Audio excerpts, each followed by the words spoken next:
Assalamualaikum warahmatullahi wabarakatuh. Perkenalkan, nama saya Azlan. Saya dari perwakilan 11 1 ingin menjelaskan tentang teori asam basa. Asam adalah zat yang memiliki rasa masam dan bersifat korosif atau merusak. Sedangkan basa adalah zat yang memiliki rasa pahit, melarutkan lemak, dan bersifat kaustik atau licin. Konsep dasar lain mengenal asam dan basa yang dikemukakan oleh para ilmuwan menurut Lavoisier, zat yang menyebabkan sifat asam adalah oksigen. Kedua, menurut Sir H. Davy, zat yang menyebabkan sifat asam adalah hidrogen. Ketiga, menurut Gay-Lussac, asam dan basa adalah zat yang saling menetralkan satu sama lain. Selanjutnya muncul dari teori asam basa yang paling dapat diterima dan digunakan sampai sekarang.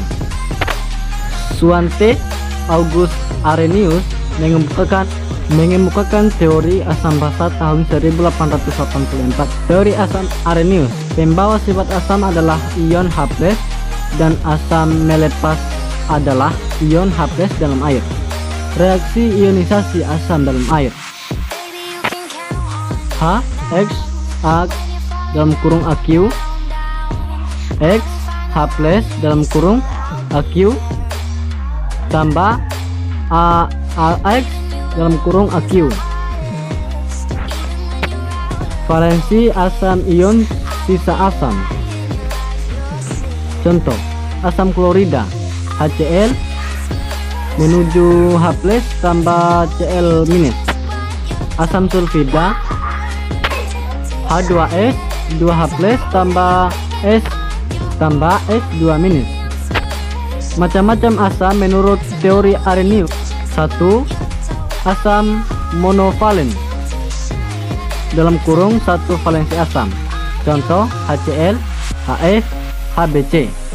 Kedua, asam polivalen, banyak dalam kurung banyak valensi asam.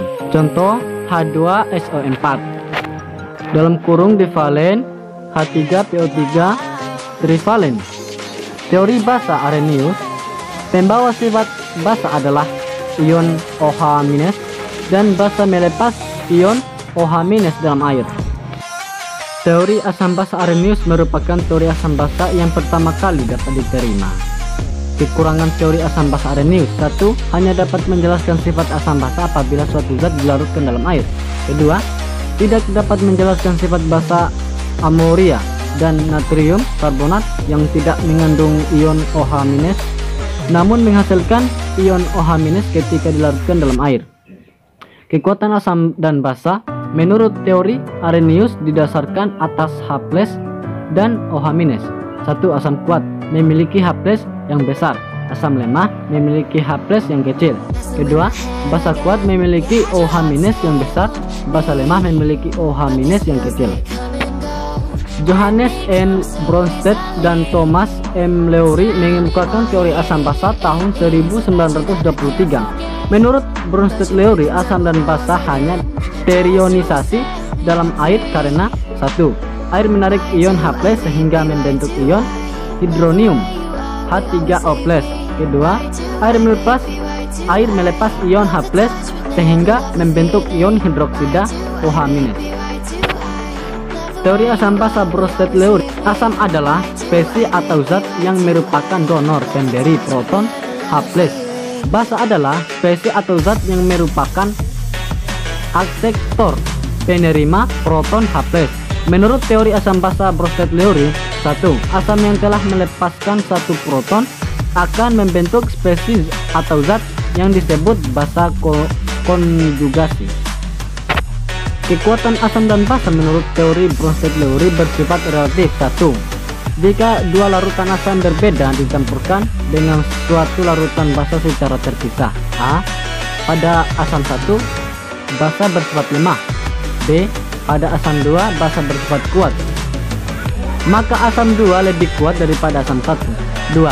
Jika dua larutan basa berbeda dicampurkan dengan suatu larutan asam secara terpisah, A. Pada basa 1 asam bersifat lemah, B. Pada basa 2 asam bersifat kuat, maka basa 2 lebih kuat daripada basa 1. Teori asam basa Lewis, Gilbert and Lewis mengemukakan teori asam basa pada tahun 1923. Menurut Lewis, transfer proton terjadi karena adanya pasangan elektron bebas pada basa, yang kemudian akan membentuk ikatan kovalen koordinasi dengan proton tersebut. Teori asam basa Lewis. Asam adalah spesies atau zat akseptor pasangan elektron.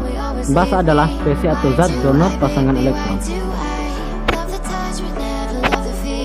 Oke, cukup sekian dan terima kasih. Assalamualaikum warahmatullahi wabarakatuh. Sekian dan terima kasih. Wassalamualaikum warahmatullahi wabarakatuh.